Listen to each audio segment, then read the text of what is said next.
Welcome everybody to Higher Perspective. My name is Lee Purcell, and here I have Steve Robertson. And Steve, you've lived an intriguing life. You're currently the founder of Project Peace on Earth and the CEO. And this is a group of people that have gotten together to promote unity amongst the whole globe. Indeed. Yeah. So what do you got going on? Tell the world what's happening here. Well, Lee, I thank you for, first of all, for having me on, and then secondly, for as well being one of our spoken word ambassadors with Project Peace on Earth and Evolving Planet 7. The essence of what we're doing is to broadcast sacred music from 7 sacred sites each year to help uplift consciousness and raise funds, and the funds will be used to help existing non-government organizations, NGOs, which are already working in silos of concern. We're looking to address 7 of the most important issues impacting humanity and the environment, similar to Millennium Development Goals: clean air, water, food, eliminate weapons of mass destruction, common sense things. Yep. Fund NGOs which are already working in these silos of concern, use reality TV shows to portray transparency on how all the money raised is using to build a well, build a school, clean up the ocean, eliminate weapons of mass destruction. And then we'll circle back the following year to give humanity an update about where we're at with these particular issues. In essence, acting like a global annual report. The main and most important thing is shifting consciousness. And we are, as we've discussed before, at a very crucial point in history. I mean, to date, we've never had a collective global, in essence, spiritual meltdown. Yep. And this is creating an opportunity, if we so choose to seize it, to create a spiritual breakthrough. And Wow. A lot of this has to do with, sacred music. Because if you look at every spiritual text on the planet, every one of them, beginning with the Upanishads, considered one of the oldest spiritual texts on the planet, it actually translates into the last song. The Bhagavad Gita means song celestial or song of the Lord. The Bhagavad Gita is about 3,000 years older than the Bible, roughly. And in the Bible, the word means primary harmony. In the beginning was the Word, and the Word was with God, and God said, "Let there be light." We'll talk more about that. And interestingly enough, the very first bone to develop in the fetus is the ear bone. The very first sense to develop in the fetus is hearing.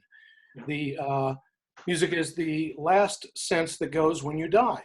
And music is the only art form where both right and left hemispheres of the brain work simultaneously. And MIT has shown through PET scans that the pineal gland, or what mystics call the third eye, this is the area of the brain that processes music. The most important thing, I would love to share is that we are at a crossroads. We have successfully to date, fortunately with the coronavirus, been brought to the reality to be able to perceive that we have created hell on earth. Yeah. Now we can have an opportunity, as the Course in Miracles would say, to have vision, to create the world that we would love to see, a world that's kind, loving, caring, compassionate, and honors reverently all sentient beings, from the ant to the whale. And that really begins with the self. That's the first and important step in this whole equation. Yeah. And, in the Bible, just as a reference point, the Jesus figure says, "Have I not said ye are all the sons of God?" How else do you interpret that other than, yeah, we are the sons of God? And he says, "Greater things I have done, even the least among you can do greater than I." I don't know if there's any other way to interpret it other than I did it and you can do it and you can go further than I. However, that's powerful. That's powerful. Like, what do you specifically do in those moments where you don't feel like you are enough? How do you find that within yourself? We're going to talk about that in just a few minutes, and that's in part outlined through my book, The Power of Choice: Success in Your Life Purpose. And this was sort of this was a self-guided process for myself to discover, how do we co-create? Look around you. Anyone that's listening to this right now, the computer that you're on, the phone that you're holding in your hand, the chair you're sitting on, the room that you're in, everything with the exception of plants and or animals, this isn't magic. These are thoughts that someone put out and followed through and created. Ooh. And this is the way the reality works. Yeah. We are co-creating everything. The Jesus figure, goes on to say, greater things I have done, even the least among you. However, you must first find the kingdom of heaven, which dwelleth where? Within. And he says you cannot enter the kingdom of heaven until ye become as a child. Right? Yeah. So in other words, only until you're in this sort of metaphorical state of innocence can you, as it says in Psalms, be still and know that I am God. I am God. And only then can we know, and God said, let there be light. And that the word, again, the word means primary harmony. And the word was made flesh and full of grace and dwelt among us. Phone in your hand, chair that you're sitting on, room you're in, computer you're looking at. Not magic, thoughts. Wow. And this is why Einstein states energy and mass are different forms of the same thing. See, in the Bible it states man was created in the image of God. Man is not male, flesh and bones. Man is Sanskrit word. It means consciousness. Now, doesn't that flip the head on everything? Our consciousness is created in the image of God's consciousness. And again, prove it to yourself. Look around the room. Not magic, thoughts. The Bhagavad Gita states, Upanishads, in the beginning was Brahman, and with Brahman was the word, and Brahman said, the world shall be, and the world came into being. Doesn't it sound very similar? In the beginning was the word was with God. God said, let there be light. These texts are all in essence saying the same thing. Yeah. We're co-creating. We are, we're limited only by our thoughts and our imagination. And most importantly, we're mostly limited by our perception. Yeah. And as the Course in Miracles teaches, that perception is the lens of the ego mind, which views the world through fear, lack, and reaction. Very different than the Christ consciousness or Buddha consciousness or Muhammad, whatever you want to call it, that witnesses things through vision, the possibilities. See, one sees things from a perspective of lack, fear, and reaction. The other sees things through possibilities and what I so create in my heart so I can have. Love the way you just put that, because it's really congruent with the name of this whole show, Higher Perspective, because that's really the intentions here is to create, something like that into being through interviews like this. Well, it's a brilliant, offering, that you're gifting to the world. And the book that I've written is available free to anyone. You can, you certainly provide a link, and there are a bunch of resources also that, that are available for people to watch transformational movies. Why watch anything that's less than harmonious and kind and loving and caring and affirming of a possibility of life where we can create heaven on earth? We are at a very critical juncture in the road. And this all has to do with how we're calling things into form. Again, as I said, we've created hell on earth. We have. Now we can choose to create something else. And as you wisely know, Leif, the Ho'oponopono, the kahunas, the mystics of Hawaii created this Ho'oponopono, which in essence is 4 phrases. I'm sorry, please forgive me, thank you, I love you.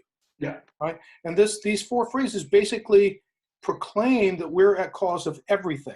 Everything good, everything bad, or we perceive as bad in our life. And so if we're at cause, we can choose to create something different. But however, we have been calling into form what we don't want. That's the reality for eons. And now we have an opportunity to do a reset. Yeah. A reset on consciousness, our consciousness. Because look, in the beginning was the word, right? The word means primary harmony. That's what it means. And the word was with God, and God said, let there be light. Our thoughts are prayers. They're incantations. They're spells, they're mantras, whatever you want to call them. When you think a certain thought, you are causing matter, people, situations, circumstances to come into form. When you speak that thought, you're amplifying the field of causality. You're accelerating mass, people, situations, circumstances into form. So why does it work this way? Every word is made of a letter. Every letter has its own specific phonetic sound based on whether it's a consonant or a vowel sound, right? Yeah. So in essence, every time we say a word, it's really analogous to hitting several keys on a piano simultaneously. We're sending out a chord of causation. Like peace. Yeah, it's causing things to come into form, material things, situations, etc. Look at, you can post the video of cymatics. In the 1700s, there was a physicist who took a very thin metal plate and poured over this plate fine sand particulate. He ran a violin bow over the edge of the plate to create a note. And with that note, that sand formed a very specific image in the sand. In another note, it formed a completely different image. Now think of this for a second. We all start as a single cell. How do you divide into this very complicated organism? Is this magic? It's not magic. This is cymatics. Yeah. Francis Crick, the co-discoverer of DNA, likened DNA to a crystal. I'm old enough to remember. We used to call radio sets crystal sets. That's because there was a physical crystal embedded within the circuitry. And that's what we call the radio frequency. Yeah. So if you're God, how do you do this? The DNA of the body basically holds the blueprint or the Akashic records from a Hindu perspective of where each of us have evolved to in this particular time and space coordinate. That would make practical sense. Yeah, the Om, the Amen, the Buddha, Muhammad, Krishna, Christ consciousness, whatever you want to call it, goes into the DNA. It fractures the harmonics of atonement into the fractured bandwidths where we believe we're separate from the divinity of the I am we already are. The goal is to become cognizant, present to where we're in these attached or fearful states of consciousness, right? And to consciously collapse those bandwidths again to become in atonement. So if you take white light and run it through a prism, it fractures the light into respective bandwidths. Yeah. If you take that same fractured light and run it back through the prism, you have singularity, atonement. It's Buddha that said it is your attachments that causes your suffering. Yeah. The Hindus say you're in these Mayic veils of illusion where you believe you're separate from the divinity of the I am you already are. The Jesus figure said, I am the way, I am the truth, I am the light. Then he also says, greater things I have done. Even the least among you can do greater than I. I am, most Christians don't understand. It is the most important spiritual axiom on the planet. It means, have I not said, ye are all the sons of God? Again, look around the room. So, everything is boiling down to frequency, the frequency of our thought. And most importantly, right now, Lee, we're at a critical time on the planet where we're at a crossroads. What do we choose to create? We want to create more hell? We're about to see it, and big time, believe me, if you understand the game that the cabal has in mind. Yeah. I know that. Yeah. However, we can choose to be sovereign. And basically, as a man or a woman, sorry, not on my shift. Yeah. You're not vaccinating me, not on my shift. You're not vaccinating my children, not on my shift. Yeah. Right? Because I am sovereign. Yeah. So this really has to do with how we are articulating our world. Again, every word is made of letters. Every letter has its own specific phonetic sound. So in essence, let me ask you this. If you take a tomato seed, Lee, and you plant it in the ground, out of the tomato seed, is there any way whatsoever you can get a palm tree? No. You can't. It's the same with your words. So if you look at the word need or should or have to or must. So let's just look at the word need, which most people use all the time. It's a sanskara. It's a groove in their consciousness, right? Yeah. I need to do that. I need to create a better job. I need to create a better relationship, blah, blah, blah, right? Is the word need closer to a state of abundance or lack? Well, it makes sense that it would be closer to a state of lack. Of course. So if something's closer to lack, logically, is lack closer to a state of love or fear? Fear. Right. If something's closer to a state of fear, is fear closer to a state of responding or reacting? Reacting. Right. So it means that that thought on any level, I don't care how you dice it up. The only thing you can create from the thought of need, which is a certain frequency, again, of causation, or if you speak it, which you're amplifying the field of causation, you're accelerating that mass, people, situations, circumstances into form. The only outcome that you can create when you think or speak the word need and or write the word need down. Yeah. Fear, lack, and reaction. Now, this is very different from using words of choice and empowerment, or words, if you will, of the God self. See, the ego mind can only use words of fear, lack, and reaction. That's its restricted vocabulary. Because if it could use words of enlightenment, or words of empowerment, or words of the now, or words of compassion, if it could do that, you would be a crazy human being. We all would, because you'd have no way to discern truth from illusion. Yeah. Right? Yeah.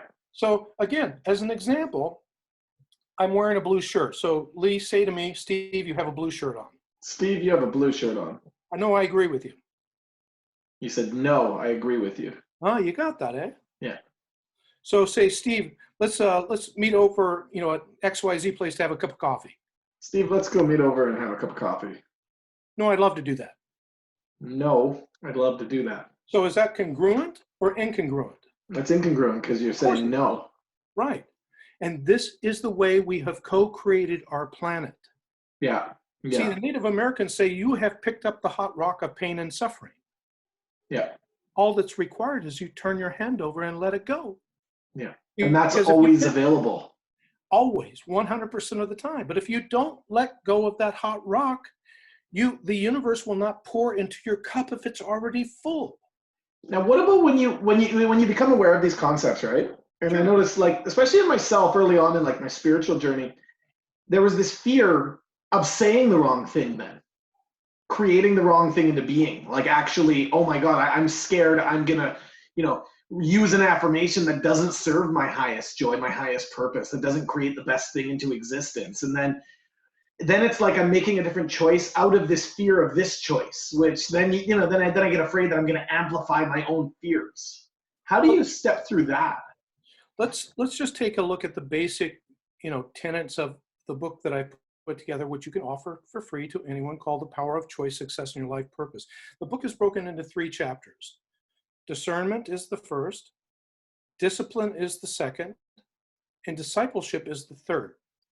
So in discernment, we're really transitioning consciousness from the passive hearing, which everybody does, into a participatory state of focused hearing, which is called listening, right? So we're hearing what? We want to hear the word, right? Primary harmony, truth, wisdom, enlightenment, compassion, right? That's what we want to listen for. And there's a very specific vocabulary, which I promise does not include words like need, should, have to, must. So in discernment, we're differentiating information that's coming from the ego or fearfully attached mind. The Buddha says it is your attachments that causes your suffering. What are we attached to? We're attached to the belief we're separate from the divinity of the I am we already are. Yeah. Right? Yeah. And the goal is to find that truth within us. So what do you do when you catch yourself saying these words? If you catch yourself saying need, look, the Hindus have what's called a sanskara. So in the book, there's a chapter that's called The Record of Our Soul's DNA. Yeah. So imagine, for those people who remember a phonograph record, imagine, if you will, that the needle of the phonograph is being dropped onto the record. Yeah. Right? Of your soul. And firmly, sometimes clumsily, or with intent. Always there is intent. right? And that needle will track where? To the center, Yeah. right? Radical, to that which is radical, that which means closest to the center, that which means closest to the core. This is why if you look, people who were called radicals, Jesus, Buddha, Krishna, or heretics, which also is a word, radical means closest to the center. Heretic means the person who knows that they can choose. See, where are they choosing from? They're not choosing from the conformity of what the religious institutions or whatever say. They're choosing where? From the kingdom that dwelleth within. And they're able to differentiate information that's coming from the ego mind versus the higher self. So in answer to your question, the needle on the record, is tracking ideally towards the center. If we get stuck in a state of like a drama that continues to happen over and over and over and over and over again, what happens to the needle? It digs into the vinyl and it's playing this monkey song over and over again. Da, da, da, da, da, da, da, da, da, da. And finally you just go, no, I'm done with it. Yeah. And you drop a pebble of awareness into that groove. The next time the needle comes back around, it hits that pebble and bumps out of the groove. And it can continually track towards the center of our truth, which is atonement, right? So it's imperative, in this process, you have a sanskara. I'm 62. To a degree, in large part of my life, I grew up with these sanskaras, these grooves in my consciousness, playing the same drama over and over and over again, right?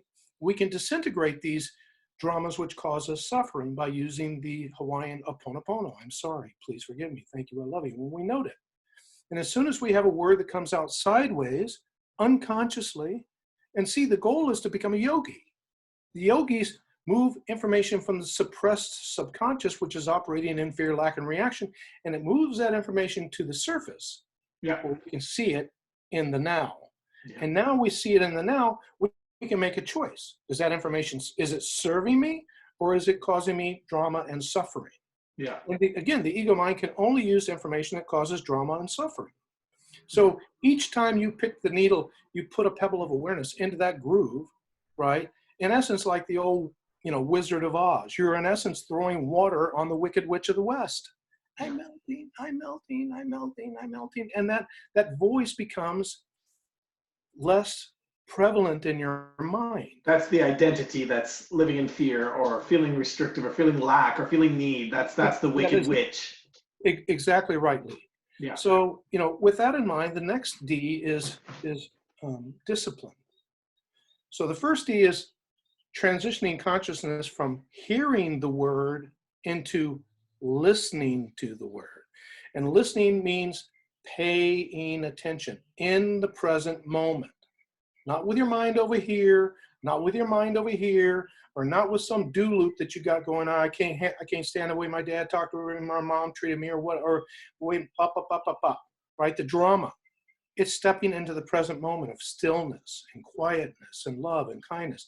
Our mind is much like the old Etch-a-Sketch, the little plastic box, that had the sand in it, and you could turn the knobs and you could create images in this sandbox, in a little plastic container, right?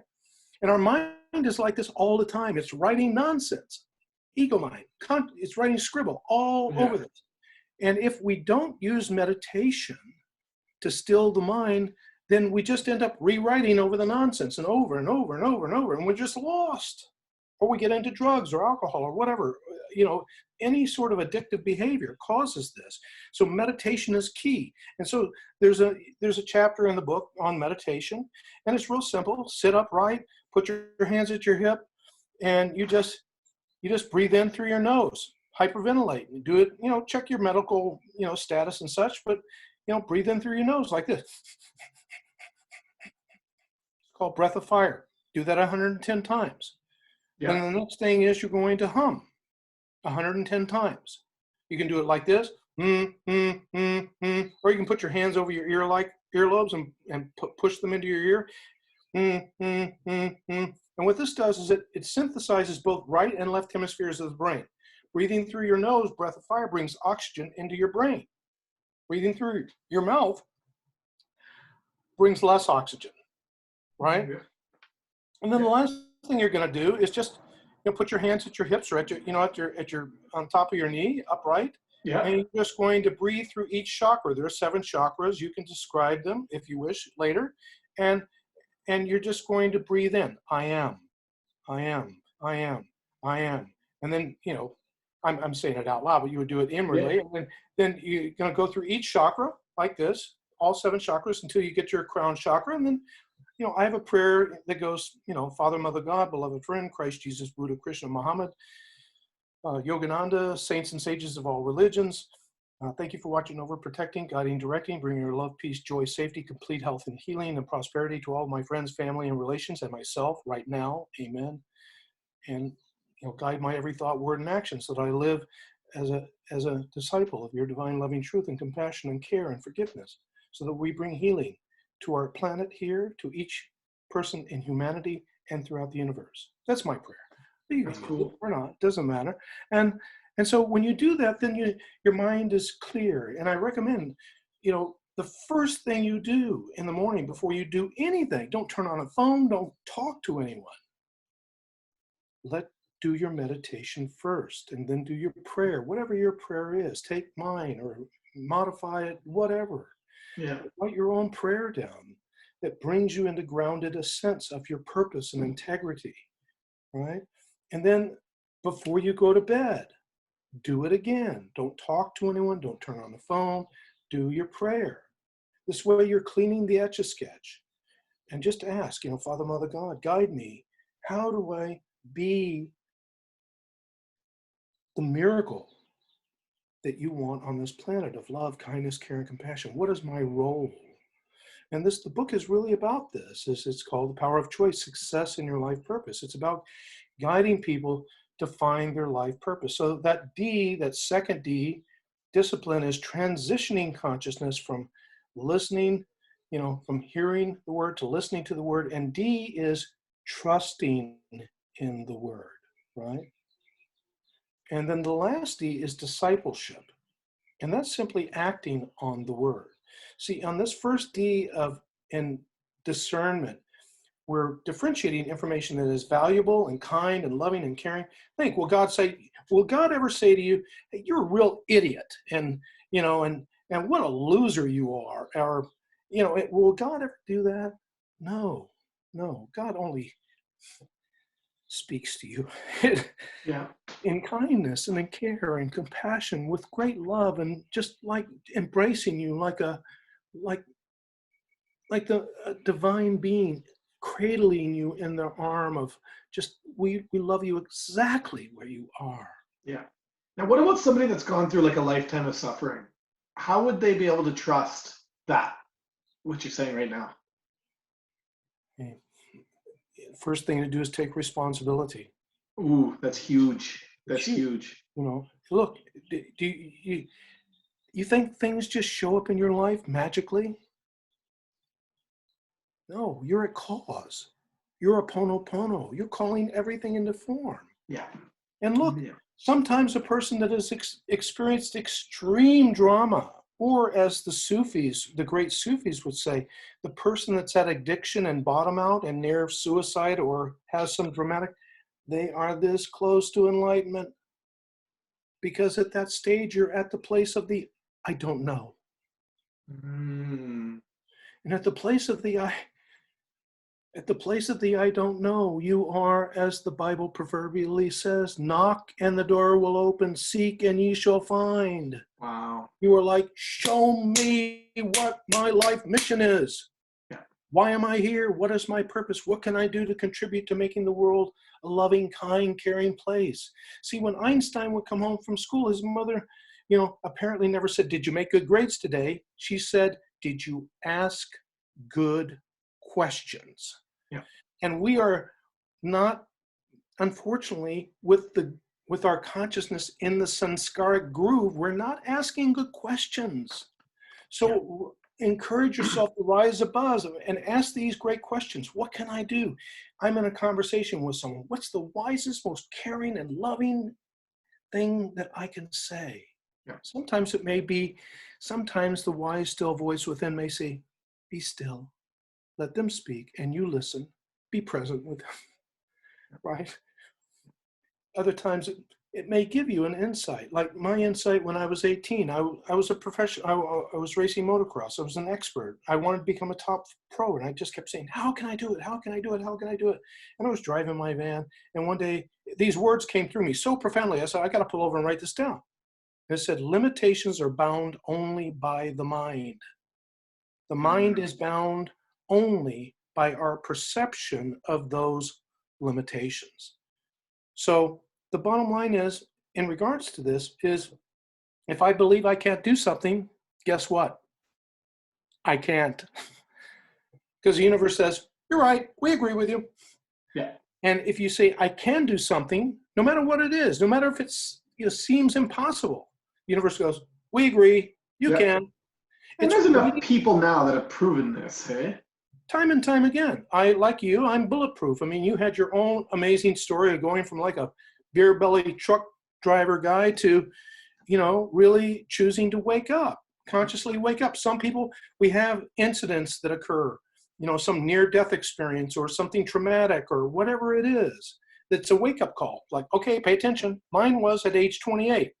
I'm a successful sales engineer selling large multi-million-dollar industrial process control computers.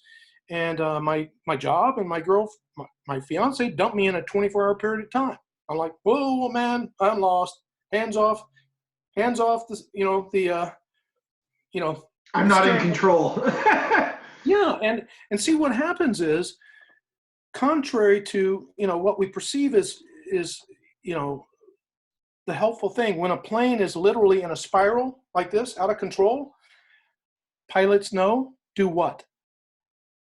Out of control, I don't know. Take your hands off. Take your hands off the wheel and rudder. Oh, really?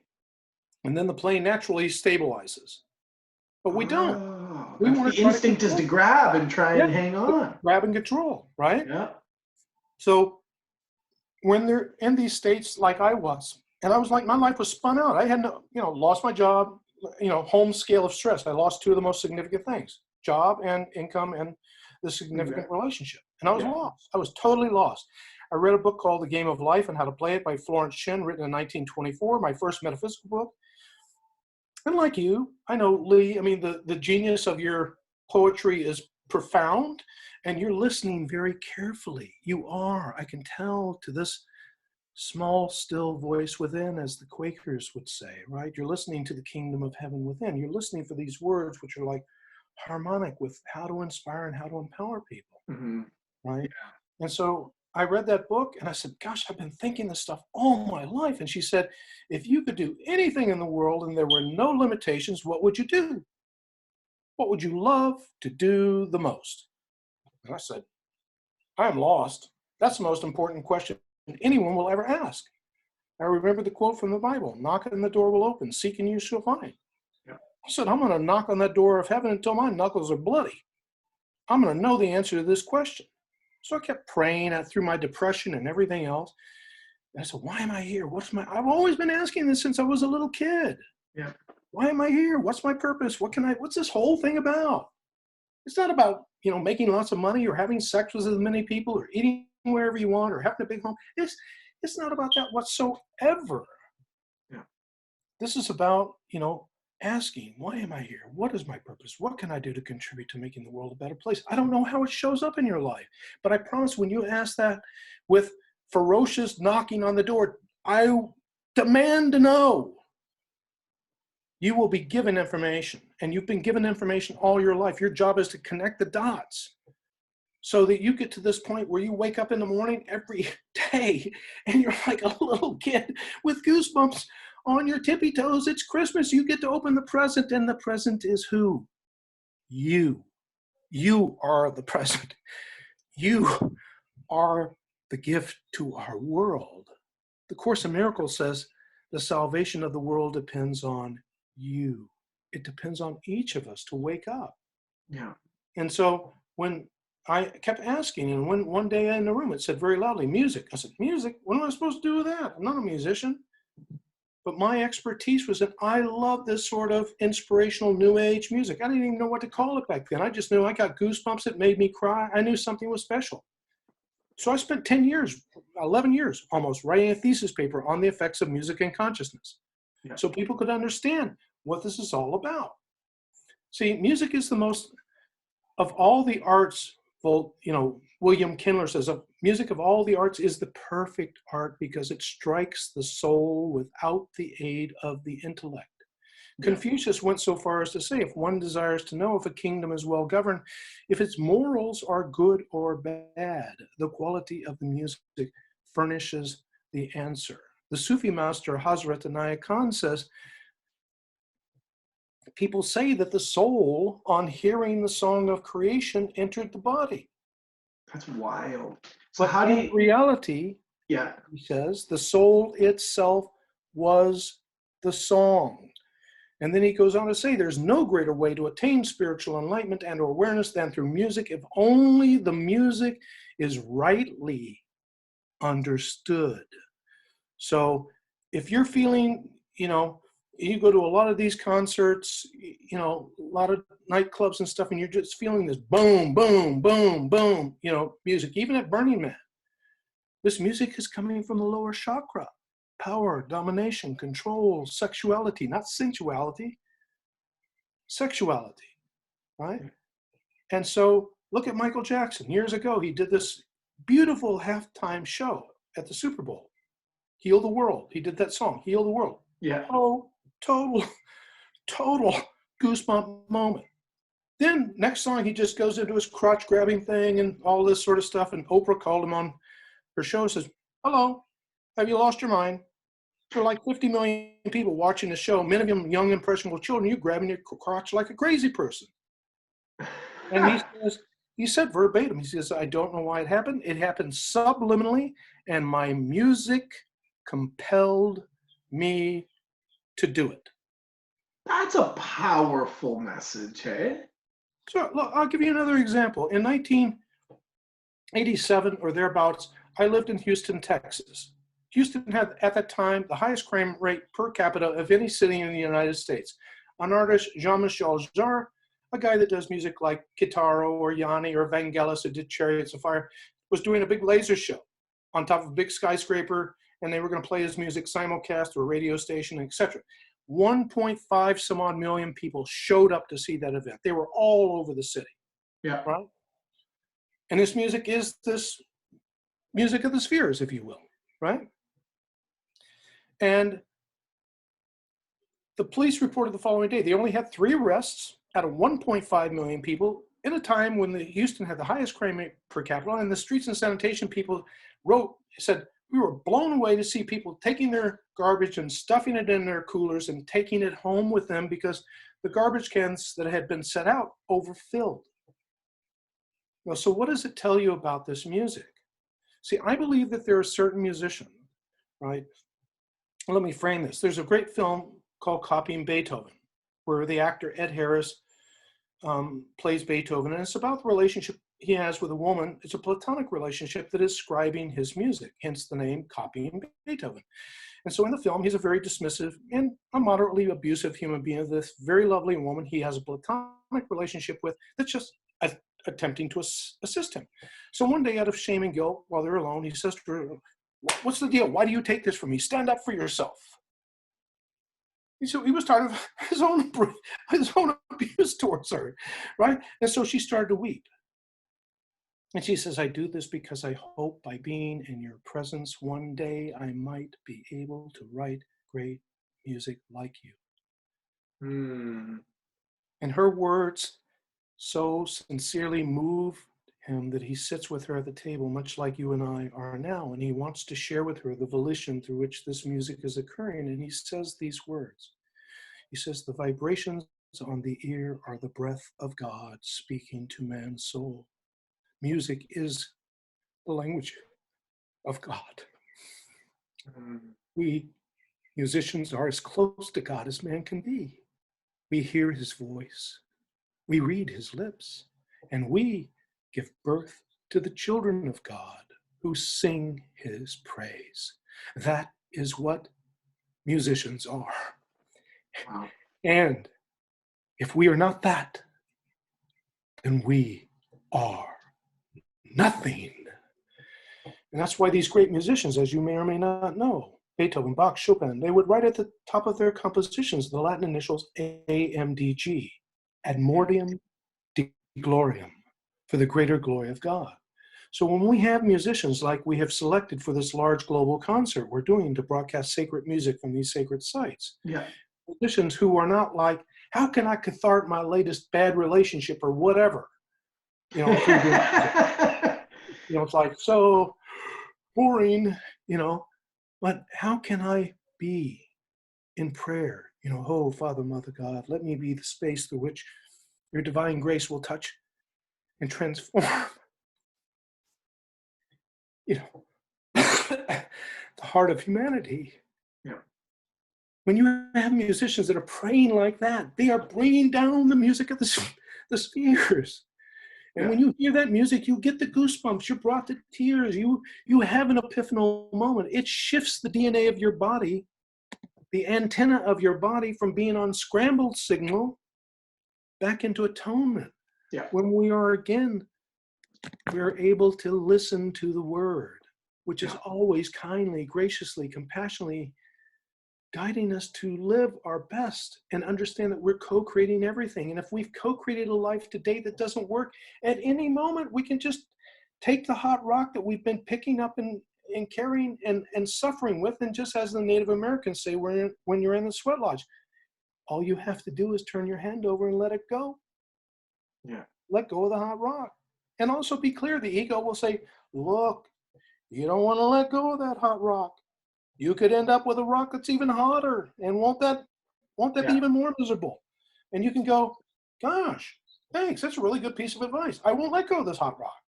It's never going to say, oh, by the way, once you let go of the hot rock, you're done. You're done with that lesson. Yeah. It's just going to say, keep holding on to the hot rock, because as long as you hold on to that hot rock, and you believe that you can create a rock that's even hotter and cause you more suffering, you won't let go. You're going to keep holding on to the suffering. And once you let go, you're done. You're done. And so what's the biggest rock right now you feel that humanity is holding on to that will serve everybody if we all just put it down?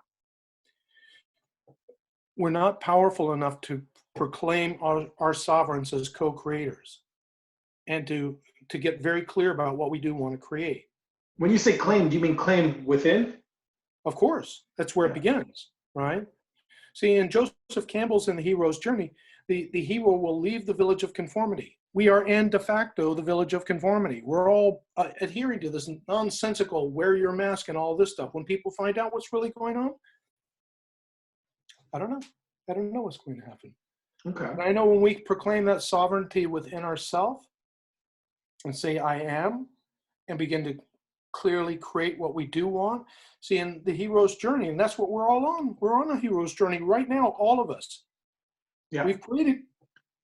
And this is where all that philosophy comes into practice. This is where walking the talk actually, because you said we're at that pivotal point. That is what discipleship is. Discipleship is acting on the word. The first D, discernment. Transitioning consciousness from hearing the word to listening to the word. The next D is discipline. That's trusting in the word. And if you don't trust in the word, you won't act on the word, which is the third one. That's what causes integration, right? That's when you see miracles. Yeah. The miracles that's always there.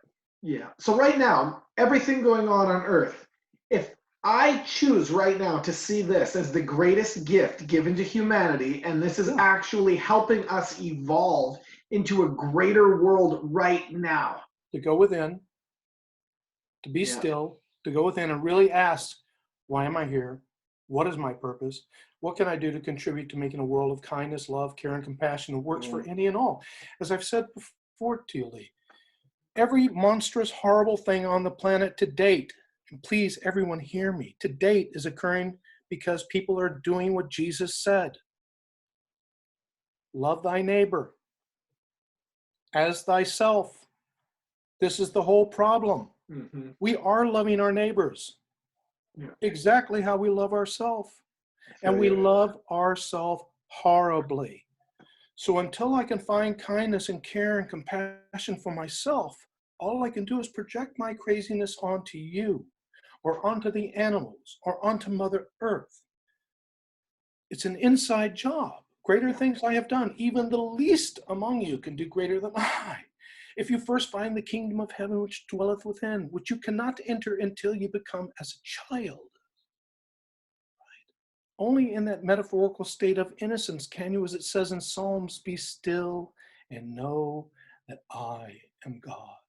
And only then can you know when God said, let there be light, and that the Word was made flesh and full of grace and dwelt among us, which is why Einstein states energy and mass are different forms of the same thing. We have co-created something that doesn't work for everybody right now. We can choose at this moment, now, to co-create what we do want, right? Because again, in the hero's journey, the hero leaves the village of conformity, pursue the grail, whatever it is. There are a lot of tests. The universe isn't going, hallelujah, they found the life mission and throwing rose petals at your feet. No, you get everything in the kitchen sink, maybe. I did, I promise I did. And then you get to the last test when you've proven your character. Are you worthy of having whatever it is your dream come true? Yes, you can have it. Are you worthy of it? Yeah. Right? Then you get to the last test, and the last test is the bridge of no return. Only the real hero crosses the bridge of no return. And when they get to the other side, they turn to the bridge. What do? They burn the bridge down. And this way, there's no way they can go back to the conformity in which they once were. Yeah. The I don't want this isn't even part of the equation of how they're co-creating. The only thing they're focusing on is what they do want. Not what I don't want. That isn't even part of the equation. Because again, if you say, I don't want this, the universe goes, perfect, we'll show you that. And if you say, I want this, the universe goes, perfect, we're going to show you that. Yeah. What world do we want to create? We are at a critical tipping point in consciousness. There are a group of people, learn about them your own way, that have very malicious intent, to robotize us all. Now, where does focal point come in for there? Because there's also people like yourself that have very beautiful intent for the world. Like you want to take music, put it in these sacred sites. Now, what is the science behind that? Now, you let's say Machu Picchu, for example. Now, you have these high vibrational musicians show up to Machu Picchu to do a concert. What will happen as a result of this? Well, look, the Dr. Roger Nelson runs a project out of Princeton called the Egg Project. Yeah. He's one of our board members. And they had like 80 plus random number generators around the world. Yeah. And they were able to scientifically measure events before they happened and large mass levels of shifts in consciousness as things did happen as well. And he says, as you can read the quote on our page, this is how we're going to shift collective consciousness. This is what's called, the morphogenetic field. So in essence, again, let me, what we're looking to do through this concert and the distillation of my thesis paper is this. I believe that there are certain musicians, because of their spiritual practice and their devotion, they can tune into what Pythagoras, the father of mathematics, would call the music of the spheres. And these are a series of frequencies and harmonics which would be analogous to what the industrial psychologist Abraham Maslow would have called a state of self-actualization, or what certain spiritual teachers like Yogananda or etc. would call a state of self-realization. So in other words, these would be thoughts like love, compassion, forgiveness, empathy, higher orders of thinking which moves consciousness out of a linear and dualistic right, wrong, good, bad view of the world, and it moves consciousness into a holographic perspective of seeing how everything is divinely and lovingly interconnected. Mm-hmm. Now, I believe the soul already operates on this core frequency. Music of the spheres, Om, Amen, Buddha, Muhammad, Krishna, Christ consciousness, whatever you want to call it, all the same thing semantically. So in other words, when somebody experiences this sort of music physiologically through the ears and intuitively through the psyche, it's like two computers talking the same protocol. The law of physics, called the law of sympathetic vibration, dictates that the consciousness of that listener, it will have to resonate correspondingly. So the idea and essence of what we're doing with Evolving Planet 7, broadcasting sacred music from 7 sacred sites, which by the way weren't built there by coincidence, is that we want to do a series of 7 annual global musical prayers for peace, where every single note and every lyric and every composition is curated from a perspective of giving someone a visceral, goosebump experience of their own innate divinity. Mm-hmm. And if we broadcast this, again, from these sacred sites, which, again, weren't built there, look into this stuff. I mean, these places are vortexes, they're amplifier stations, whatever you want to call them. The ancient Sumerian texts point all this stuff out. And we reach a mass audience of several hundred million to 1 billion or more people, as I can do with the team we have in place. It is possible, as Dr. Rupert Sheldrake says, to shift the morphogenetic field or create this tipping point in consciousness or create this 100th monkey effect. And for those of you who don't understand the morphogenetic field, basically Rupert Sheldrake, one of the world's greatest biologists, did a series of experiments with rats, rat A, running through mazes, all genetically similar rats. And rat A ran through the maze, an X time learning curve, if you will. Rat B ran through the maze faster than rat A, having not even seen it. Rat C went through it faster than A and B, even though it hadn't seen it as well, and so on and so forth. And this was occurring because rat A broadcast a particular learning frequency. This is how I got through it, even though the other rats couldn't see what was going on. And rat B got it, and then rat C got it, and et cetera, et cetera. And this is like the 100th monkey.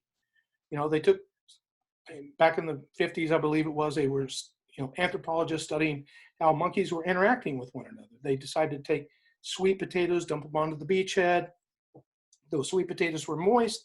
They got sand on them. The monkeys came out. They ate them. Every time they got a mouthful of the potato, they got a mouthful of sand. And one of the monkeys, a female monkey, discovered by taking the potato into the ocean, simple, wash the sand off, and then they could eat the potato. And the anthropologists noted by the time the 100th monkey learned how to do this, all of the monkeys simultaneously learned how to do it. Monkeys on other islands they were also, researching that had never seen the process. Yeah. I mean, everybody has witnessed this. How many of you have seen, that live near the ocean, seen a whole flock of fish jump out of the ocean at one time, or seen a whole herd of birds flying in the air? They're all just, all of a sudden, making like this, not running into one another. I mean, they're micromillimeters away from each other. Yeah. How does that work? This is the morphogenetic field.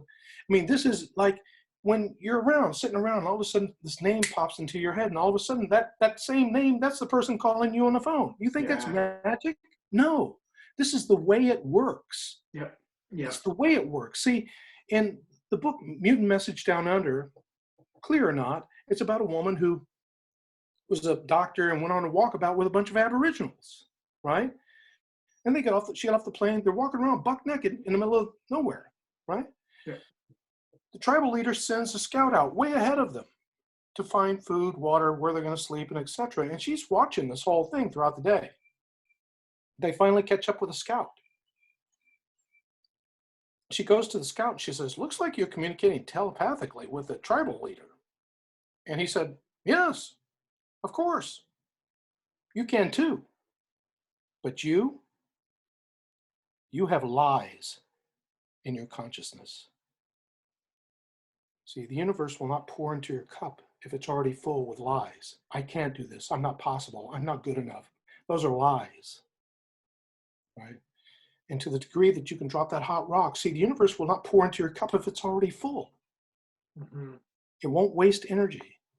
But if you choose to empty your cup and be a whole vessel, Holy Father, Mother God, show me, why am I here? What is my purpose? How can I contribute to making the world a kinder, loving, caring, more caring place? How can I do that? Show me. You will be given information. Yeah. And you will be asked to take a leap of faith. And in the book we talk about this. Indiana Jones, he's trying to get to the Grail in the Last Crusade. He's trying to get to the Grail. The Germans have gotten the map. They took the map from him. He doesn't know how to get there. But they get to the cave, and the German commander is sending soldier after soldier through there to get into the cave, but they don't know how to read the sacred map. And they're coming back decapitated. So the Germans, find Indy, and they bring him down, and he says, "You're going to go get the Grail for us." And he's watched all this. He goes, "There's no way I'm doing that." And the German commander takes his Luger out and shoots his dad in the stomach, Sean Connery, and he goes, "Your choice. He dies and drinks, or he drinks out of the Grail and lives. Your choice." So he's forced to go on the hero's journey again. He has the map, right? He makes it through the first test where these blades, try to decapitate people, which he has seen. He's able to make it through that because he's able to read the signs. And then there's a floor that falls away, that if you don't step on the stones correctly that spell God in the proper way, you fall down and you're impaled by spears. And you get to the end of the passage, and there's the last test. The end of the passage, the end of this cave. It's just into the pathway, and it's just thousands of feet down. No way across. Clearly on the other side, he can see the Knight of the Round Table there hundreds of years later guarding, the Grail. And he's standing at the precipice of this sheer drop-off. How do I get to the other side? No way to swing across. Clearly, I can't jump across. And they say, Indy, you got to hurry. Your father's dying. He consults the map, right? And the map clearly shows someone walking in midair to the other side, and there's no other way to do this. But yet he's standing at the precipice of this crevice, hundreds, thousands of feet down, hundreds of feet across, and no way to get across. And the map is showing clearly someone walking in midair to the other side. And he finally has the conviction within himself. You can see, oh my God, I'm about to do this. And at the same time, he's just like crystal clear. This is the option. This is the only option. And so he finally hovers his foot out to take a leap, and then he does. He just makes the commitment. He steps out into oblivion, he thinks. And then his foot lands on an illusionary bridge that you could have never seen if you had not first had the courage to take that leap of faith. Wow. Right. And that is a brilliant metaphor of how the universe works. When you have the courage, I don't know what is your life mission. Only you know that secret. Only you do. And if you ask, you will be given. You will be shown the way. You've been shown the way many times. Your job is to connect the dots. How does it work? What makes me wake up? I'm so happy, like a little kid on your tippy toes again, going to unwrap the presents at Christmas or whenever. Right? You're the gift. You're the gift you are to yourself. And here's yet the next test. He gets to the other side. He meets the Knight of the Round Table, right? And there are thousands and thousands of grails, some super ornate, etc. The knight says, you must choose wisely. You must choose wisely.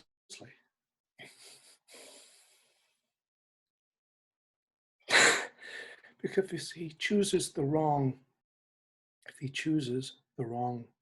grail and drinks from it, then the opposite of life occurs, death. And he looks amongst the grails to use his greatest wisdom. What would the Christ consciousness choose? And he looks among the most ornate of these cups, and he sees one that looks so humble.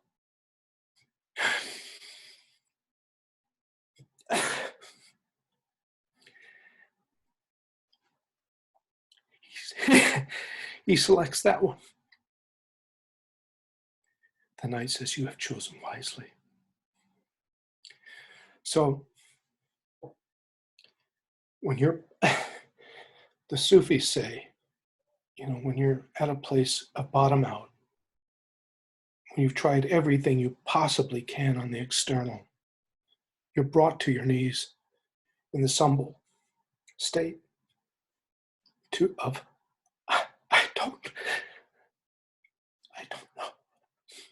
I don't know. And when you pray from this volition, as we could all do at this moment, why am I? What is my purpose? What can I do to create a world of kindness, care, and love and compassion? So I stand up in my own self and say, not on my shift. I only proclaim what is good and loving and righteous and divine for any and all.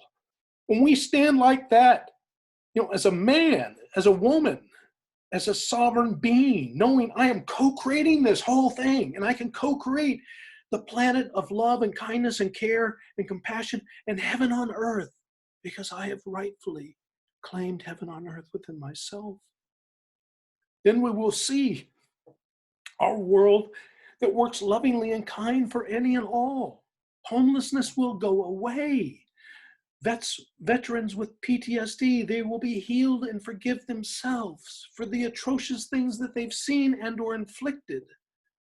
The cabal, who means to do us all in, and they do, they will either have an epiphanal shift and join the consciousness of the collective and be kind and loving and caring and use the wealth and abundance to make this world a utopia of kindness and care. Or they'll leave the planet. They will have to disintegrate. It will be like pouring water on the Wicked Witch of the West. Yeah. I'm melting, and I'm done. Yeah. Right? We want them to join, but we can't do. I don't know what you are, let me say, you are your own guru. My book is only helping you to find your own kingdom of heaven within, to discern very clearly what these words of kindness, care, love, and compassion are within yourself, and then empower you to follow that with all of your volition. Yeah. Yeah. Because you've already tried it the other way. And by the way, how's it working? How's it working? That's it. You know? That's it. It's powerful. Yeah. You're really powerful, man. You're powerful. You're powerful. We're all powerful. Yeah. You know, when I'm fully awakened, the only thing I will see when I look into your eyes or to anyone else's eyes is my brother and my sister or my family. The Native Americans say when you go into the sweat lodge, where you're going to die and be born again, you put your head down on the ground before you go into the sweat lodge, which represents the womb of Mother Earth. And you touch your head on the ground and you say, let nothing be done to harm the children. My child within and the children. They say in the 4 steps, the sweat lodge, pray for what you want, pray for others, pray for healing, and pray for what you really want on the planet.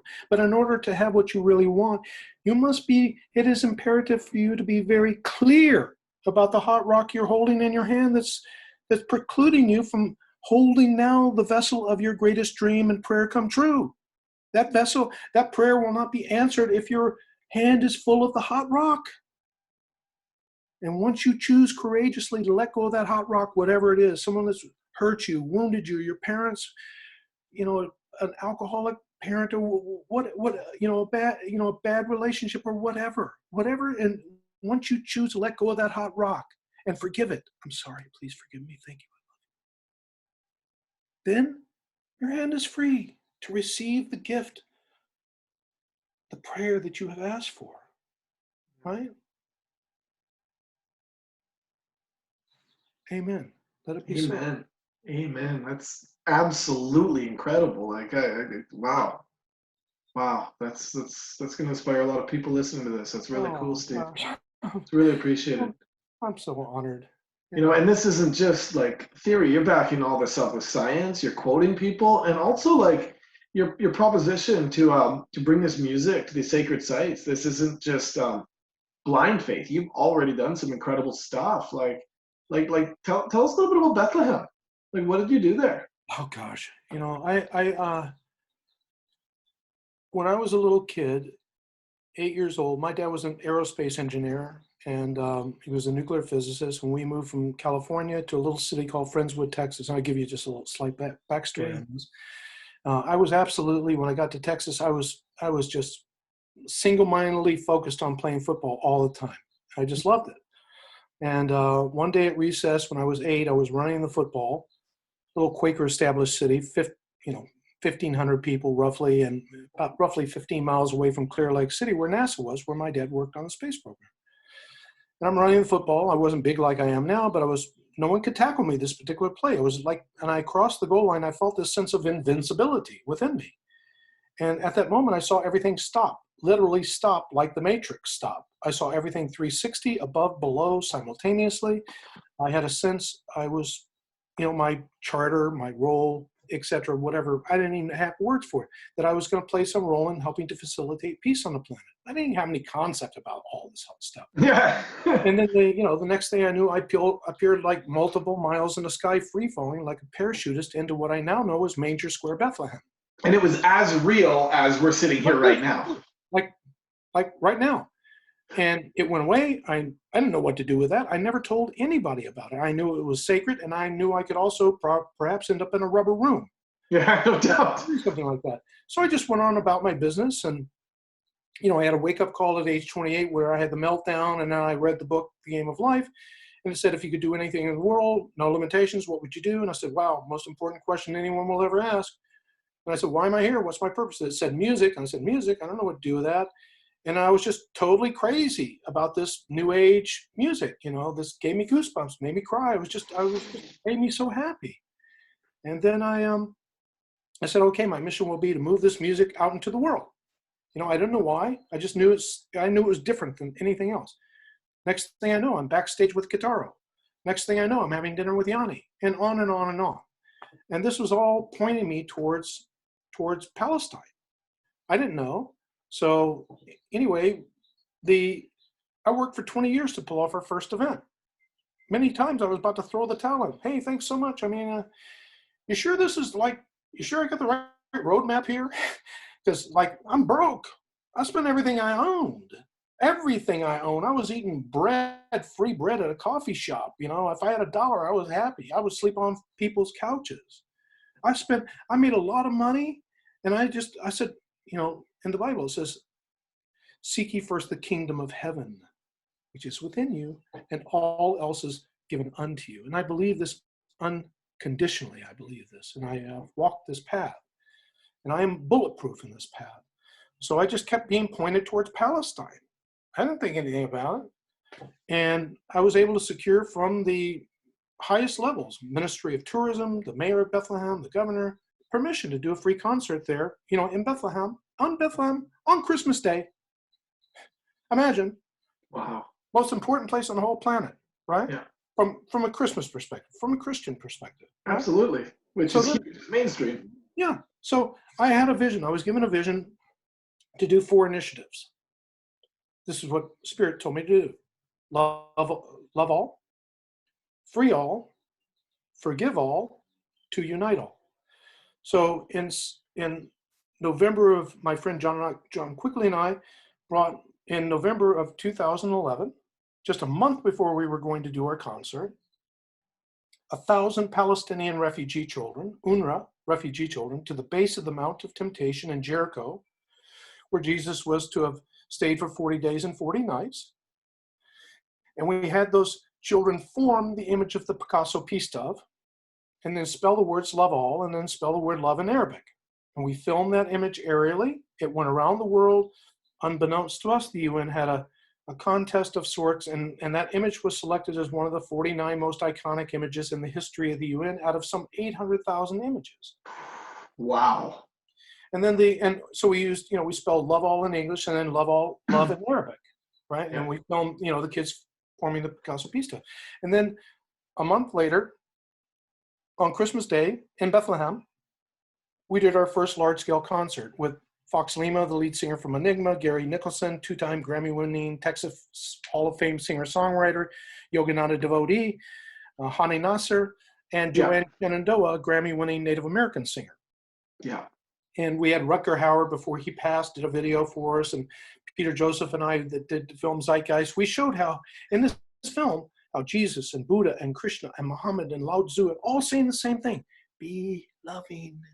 And no one in Palestine censored a thing that we said, or I said, or we promoted. I threw the metaphysical kitchen sink at this thing. Yeah. And so we did that first event. Then the next year, we brought several hundred Palestinian Boy Scouts to the dividing wall in Bethlehem, and we had them do free all. And so we brought several hundred Palestinian Boy Scouts and Girl Scouts to the dividing wall. We were going to have Israelis and Palestinians on both sides of the wall, each forming half of a peace symbol, and to film that image aerially. And we couldn't pull this off. And so we were just going to bring Palestinian Boy Scouts and Girl Scouts to the dividing wall, but again, we couldn't pull it off. And so we ended up making a large peace symbol in the middle of Manger Square, Bethlehem. This is where you've got 7,000 people in a square that could at best accommodate 3,000. Yeah. And at the backdrop, you have the Church of Nativity in the background. So we had worked with the Boy Scouts and Girl Scouts all week to form the image of this big peace symbol and then spell the words love all. And all of a sudden, Boy Scouts were out. And I'm like, sun's going down. I haven't come here. I'm only here to succeed. And I just started pulling bicycle gates in place. I said, you don't want to participate? I got thousands of kids here. Good luck. We're doing it. So I started pulling bicycle gates in place, and we're going to form a big peace symbol and then spell the words love all. Yeah. Right? I happen to be at the center of the string that's marking this sort of compass level circle. You take a string, mark it out 45 feet or so, and you take chalk and walk a circle, right? I'm at the center of the string. Spirit says, look up. I looked up. That was the exact place I saw when I was a little kid, free falling into Bethlehem, right? If there were ever a moment where you can stop questioning the depth of your path, that would be it, hey? Yeah, that was it. And then we ended up bringing Muslim kids and Christian kids all together to make this big peace symbol, right? Because at one end of the square, you have the Church of Nativity, the birthplace of Jesus. On the other end of the square, on the opposite side of the square, you have a mosque. Wow. And we brought both of them together. Yeah. And so then the next initiative we did was called Free All. We brought several hundred Palestinian Boy Scouts and Girl Scouts to the dividing wall in Bethlehem that's under Israeli control, the original road into Bethlehem. And we had them put their paint-covered hands on the dividing wall to create a visual plea to bring the wall down, while the rest of the kids spelled the word Free All. And we filmed that image aerially. And just, only a few days before, during that same year, 2012, where we did the peace symbol in Manger Square, so a Palestinian militant had detonated a bomb up against the wall, this gun turret, and there was a shoot to kill order. We had to work around all that stuff. You can see the video. Yeah. Big blowout on the wall.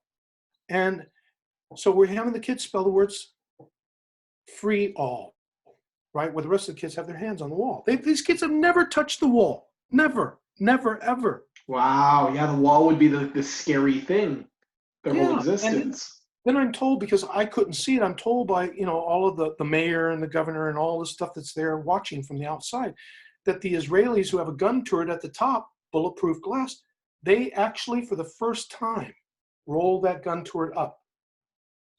And they were looking. That's how you create peace on earth, man. Yeah, they were looking out, and where they saw free all. And so then the next initiative we did was a large-scale concert called Forgive All, with a lot of major musicians. Yeah. And messages from Gary Zukoff and Carolyn Miss and et cetera about the message of forgiveness. Yeah. Right? Because if I can't forgive myself and I can't forgive you, we got hell on earth. You are, in the Latin term, you are my enemy. Enemy means not friend. Mm-hmm. So if I only see you as my brother and sister, then you are my friend. I will do anything to help you. Whatever I can do to help you. I will be my honor to serve and help you. Yeah. Right? Namaste, if you will. Right? Yeah. And so we did that. So we did love all, we did free all, we did forgive all, and then I was shown to do unite all. To unite all. And this is a large album I did with Peter Gabriel and Roger Waters and Stuart Copeland from the Police and Philip Lawrence from Bruno Mars, and Desmond Tutu gave us a video endorsement, and we had many, many amazing musicians. Lily Hayden, just poured their heart out into this album to help bring peace and some supply and focus to the Gaza in the Middle East. And out of that campaign in Gaza, we created Love All, Love Wins. Right? Love all, love wins. Yeah. So we had them wear armbands that say love all, love wins. We had them put stickers on the door where the Israeli military come up to the doors and they, with their rifles, their machine guns. And so the first thing they're going to see when they go up to the door on the car is love all, love wins. Mm-hmm. Right? Mm-hmm. So the That's next incredible. initiative is this Great Awakening that we're working on, this Evolving Planet 7. This is a 7-year campaign to broadcast music from 7 sacred sites. Each year, the sites will change till we activate these sites with sacred music, right? Yeah. And then we'll use the event like Live Aid to raise funds. Live Aid raised at that time in 1985, without the advent of the internet or cell phones, $150 million. A lot That's of money, amazing. even by today's standards, Yeah. right? Yeah. We have a platform in place by Tim Crane called Change Up, which enables push button donations right from the phone. Yeah. We can maybe raise that amount or more. And then we're going to use that money to fund NGOs which are already working in these silos of concern: clean air, water, food, shelter, etc. We'll use reality TV shows to show transparency, so that if your little girl donates $3 to build a well in Zimbabwe, she's going to make a pen pal with that little kid, and she's going to see how her little amount of money is affecting change. Yeah. Right. So this event is becoming a global annual report for humanity. So this information is no longer siloed. We see how everything works symbiotically, right? That's And we amazing. all get to see how we're creating a world of kindness, love, and care and compassion. Yeah. And then we're going to circle around the next year. We're going to go, look, this is what we did the first year. This is what we accomplished. And now this is what we're focusing on this year. So the idea is to do this 7-year campaign, ultimately from a Native American perspective, to impact 7 generations ahead. And a methodical process, because this is the background I come from: corporate Fortune 500 sales. As a sales engineer, sold multi-million-dollar industrial process control computers that automated petrochemical plants, refineries, and so on and so forth. Yeah. And so if we think through this methodically and apply the most spiritually attuned principles of kindness, love, care, and compassion, first for me and then for the world, then we can co-create a world where the possibilities of anyone who has a genius idea, we will help find a way to fund that idea. Yeah. We will give life to your idea, and we will track that idea from inception to completion and show the world that any and all can make a difference on this planet. It's amazing. Yeah, That's really amazing, Steve.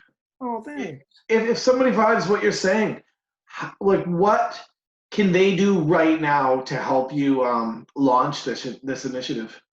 All we have, you can look on our site. We have some of the most spiritually enlightened musicians on the planet. Yeah. We already have that. We have a team of, we have Jeff Lund and Patrick Flynn, who produce the Cirque du Soleil shows globally. Yeah, you got real deal people. You got real musicians, real producers, you got the top broadcast people as well. Yeah. And we have some of the world's top thought leaders in science. Yeah. Dr. Brian Josephson, Nobel Prize winning quantum physicist. I mean, these aren't kumbaya people. These are like, rocks are hard, water's wet. This is the way I'm thinking through this. Yeah. So what's the best way to support this mission? If I'm somebody watching, just got exposed to you and what you're doing. Go to our site, projectpeaceonearth.org or evolvingplanet7.org. Either one will get us to the site. There's a donation button. We are a registered 501c3 organization. Right now, we have $2 million to like $5 million to raise for this event. Cool. If you run a corporation or you're a high net worth individual with a heart and understand the essence of what we're really talking about, how music can really change the world, it can. It's not a form of entertainment. These musicians are asking from the highest prayer there is, how can I be the place of love, kindness, care, and compassion to create a world of peace on earth? And they are pulling through this music that is profound. And these musicians can fill stadiums. Some of our musicians, like Thomas Bergeson, he has 2 billion YouTube video hits. I mean, he's done the trailer music for some of the biggest films there are on the planet. Yeah. And I mean, these musicians can fill stadiums, but more importantly, they are in this reverent music of the spheres place of co-creativity. We have Stuart Copeland from the Police. We have Rahat Ali Khan, the world's greatest Sufi singer. We have Philip Lawrence from Bruno Mars, who writes a lot of their music.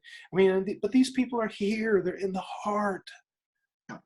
It's not like it's different from other events that have been done to date where you have good-hearted musicians. They are trying to do something, but they're singing about sex, drugs, and rock and roll, and you're trying to help starving Ethiopians? Really? It's incongruent. Yeah. So at most, these things can create an extemporaneous spike in awareness, Yeah. right? But it's then like, whatever, cool concert, whatever, and people go right back to sleep. Yeah. See, we want this event and each year thereafter to be a spiritual awakening. Cool. Yeah, because that's what Cool. it is. It's a moment in time where we do have an opportunity to create this great spiritual awakening. We're in a breakdown. We're in spiritual breakdown. Now we can choose to have a spiritual breakthrough. And the spiritual breakthrough is in you, in each and every one of us. See, the Course of Miracles again says the salvation of the world depends on you. Yeah. You, each of us. Yeah. So here I am. I don't have a whole bunch of money to give you, but I want to contribute. Where can I get your book so I can start learning about myself right now and contributing in my being? Oh, sure. Yeah, you can get our book on our site, projectpeaceonearth.org. If you go under Take Action, Yeah. and then you can scroll down and it'll say Steve's book. You can just download the book for free. There's also a goal setting. Who do you want to be? Yeah. What do you want to do? And what do you want to have? So you write that down in every area of your life, from spiritual development through, education, whatever it is you want. Yeah. And you can also post the PDF online. And there's an article on coronavirus resources. There's a whole great series of resources I put in that link that, entail from, an affirmation of prosperity that you can use, a list of profound films that are about inspiring the human spirit, a list of books that I've read or recommend you could read, an affirmation, copy of my book you can download for free. We have a site called Third Ear app. It's a free app. Anyone can use this app on the whole planet. It's sound healing from some of the top sound healers on the planet. Gong, Tibetan bowls, guided meditations with Jack Cornfield, and so many amazing people. And Peter Gabriel gave us a song, for this as well. Yeah. Along with David Arkenstone and Joanne Shenandoah and many amazing musicians. This is some of the most reverent healing music. Stephen Chesney, who won our annual Peace Song Awards. You can write a piece of music, if you want. I mean, we have an annual contest which you've participated in called peacesongawards.org. Yeah. And we're just looking for the most spiritually inspiring music on the planet. And also poetry, right? Yeah, yes, of course, spoken word too, and music videos. Yeah. So if you're a musician, a poet, or anything like that, sure, you want to enter yourself into this contest, be part of a phenomenal global shift, global awakening, you can email your art directly to Steve, right? You go to peacesongawards.org and you can just, it's a self, you can list your music there, input your music there. There's a cost for doing that. And, then there's some grand prizes you can win that are all dedicated to help inspire and empower your career as a creative person, as an artist, right? What a beautiful gift you're giving back to the world. So, there's just many other things we're looking to do, and this is just the tip of the iceberg. We're looking to take decommissioned military bases and convert these decommissioned military bases into self-sustaining empowerment centers to help veterans and their families process through post-traumatic stress disorder and return to society as a whole human being. We keep forgetting these veterans who we've turned loose to battle one another, like the Native Americans. The Indians would go out and battle in hand-to-hand combat, chopping off each other's limbs and such. And the first thing the elders of the tribe did is when they came back, they would separate them from the tribe because they knew they were crazy, because they were. And so, this isn't like Green Beret for those of you who remember with John Wayne. You're over there slugging it out in Vietnam and you just come back and pop back in with a pipe in your mouth and you're running a business. No, these people have seen things and experienced things you could never imagine. We have an entire plan. I have some of the top people in the world in post-traumatic stress disorder. I have the base commander of the largest special ops training base in the world for the U.S. military. I've put together the who's who team. take decommissioned military bases, mothballed cities, collecting dust, transform them into a place where people can grow their own food. You can do beekeeping. You can learn skill sets. These are all part of the plan that we have integrated under Project Peace on Earth, under Evolving Planet 7, so that we're pragmatically putting ideas and solutions in place. Why watch reality TV show where it's one person wanting to marry the other person and whatever? If you're creating content, if you have content that is like showing me how do I find my heart path? How can I do that? How can I contribute this idea? I know it's just genius, and I know it will help people. And if we help you do that, as we will through these reality shows, then we're going to see the world completely different. Then no longer will this content as large part push through Hollywood, the German term, Schadenfreude. Yeah. Right? Schadenfreude means to take pleasure from other people's suffering. We will convert that into only inspiring people with the most loving, kind, caring, compassionate, goosebump experience stuff that like, okay, notebook, pen, I'm doing this, ba, ba, ba, ba, ba, ba, ba, ba, Yeah. right? And then boom, the world starts moving from a linear equation of step 1, 2, 3, 4, 5, 6 into 1, 10, 10, 20, 20, 60, 60, 100. And you see miracles unfold. Because I can promise you, I'm a living testimony. When you take that leap of faith with that level of conviction in your heart, you will see miracles show up that are already there. And then your life changes. Then the world changes. Yeah, absolutely. Absolutely. Yeah. The possibility is within you, each and every one of us. Yeah. We're holding on to the hot rock of pain and suffering. How's it working for you? How's it working for you? Let go of the hot rock. Ask what else you can hold in your hand. Ask for you to hold the prayer of your greatest life mission, to hold that in your hand and witness it and be that and do that. Then you will see the world show up completely differently. And that is our prayer through Evolving Planet 7. So you can go to our site, download the book. You can put the article up and do that. If you have any money and you'd like to donate it, we're a 501c3. Do that. If it's only $2 or $3, do that. Yeah. Look, we can get money from high net worth people. We would love that if there's someone out there that believes in what we're doing and sees what we've done and see the history, the lineage of what has been done to date. It's there. Yeah. I've gone through the gauntlet. I've proven. Try to produce something in Palestine. Good luck.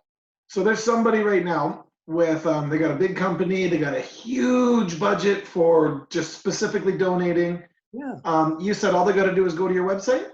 Yeah, go to our website. Call me directly, 310-871-2965. Perfect. That's not my telemarketing, but that's my personal number, 310-871-2965. If you're a person of clear intent and you're a good person of heart and you really see that we're at a crossroads, we are at a birthing place. We can birth a new paradigm. We can birth, peace on earth. We really can have it. Yeah. And it just takes enough people to waking up and to own that and to commit to, I shall have that. And these things, these things which have not occurred that are kind and loving, I'm sorry, not on my shift. That's what I said in Palestine. When I saw how horribly these people were being treated, I said, I'm sorry, not on my shift. I wanted to take out shield and sword. That's me, Scottish guy, gladiator. I wanted to do that. And I just kept saying, how would Jesus or how would Buddha or how would Krishna or how would Muhammad do this? Sounds like you're responding rather than reacting. Yeah, love all, free all, forgive all, to unite all, right? Amen. Amen. Yeah. Thank and that way we you can so have much. the Great Awakening, which has been planned for 30 years. Here it is, brother. Put this idea up overnight. You can read my entire story. Yeah. You can give them the link for that.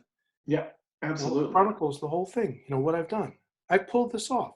I pulled off stuff people say could not happen. I'm only giving you the tip of the iceberg. Yeah. But again, greater things I have done. Even the least among you can do greater than I. Find your guru. Find your guru within yourself. You are your own guru. Find and listen to that inner voice of still kindness and care and compassion and wisdom and love. Because when you listen to that and you follow that and you act on those words, you trust in those words and you act on those words, you will only see one thing. I promise. Miracles. Powerful. Amen, brother. So be it. Yeah, so be it. That's cool. Yeah. Once again, how can people get in touch with you? I just want to reiterate that one more time. Yeah. Call me on my cell phone, 310-871-2965. Go to my email me to the number 2, the word unite, UNITE, the word all, ALL @gmail.com. Or Amazing. go to our site, projectpeaceonearth.org or Evolving Planet 7. Both will get you there. Perfect. And you can see what we've done. You can look under accomplishments and you will see everything that we've done. Yeah.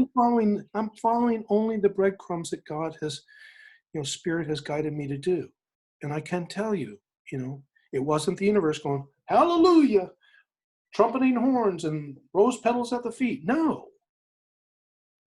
I got everything in the kitchen sink. Yeah. When you do that and you can pass that gauntlet, the proof of your worthiness of having whatever is your dream, right? Yeah. Then you get the miracle. And then you see how the veil of illusion lifts, and you see the miracle in all things, right? Gosh, dang it, I got so inconvenienced, I got tied up and I wasn't able to get here, blah, blah, blah, blah, blah. When you see that as, that's perfect, and thank you so much, right? And then you end up getting to wherever it was you were, and you were so impatient about, but yet you hold the truth. I know, I trust. And then you see some miracle that just shows up out of the blue, because it couldn't have happened if it was just a nanosecond off. And everyone has had these experiences. Yeah. Everyone has had these experiences. Maybe if you're watching, you don't know if this is, something that you can contribute to, but maybe you know of someone who can. And if you do, share this on your Facebook. If you're vibing with Steve and you don't feel like you're in a position where you can help out, there's many things you can do. You can share this on your social media. You can share this video right now. You can also go to Steve's website, which he's shared multiple times. I'll even be sharing at the bottom. Check out a copy of his book. It's free. It's absolutely free. And the intentions are to actually empower you. And if you're somebody that's in a position and you really want to help out, you really want to help out with this project, call Steve. Figure out what you can do. Figure out what you can donate, what you're willing to do, because this guy's already done some phenomenal stuff across the globe, and he's going to continue to do more. And here he is spreading this message, sharing his heart and soul with all of us. If you guys really like this, hit subscribe. I'm going to have some other cool people on here. I got a whole lineup ready. Some other awesome people like Steve are coming on here to share their heart and soul as well. Yeah. Perspective is key, guys. It's all about perspective, how we're choosing to see the world. Steve sees love in the world. Let's help him amplify that vision. Amen. Thank you. Amen, brother. Thank you so much for being on here, Steve. Oh, gosh, my honor. Of course. Absolute pleasure. Amen. Talk soon. Amen. Thank you.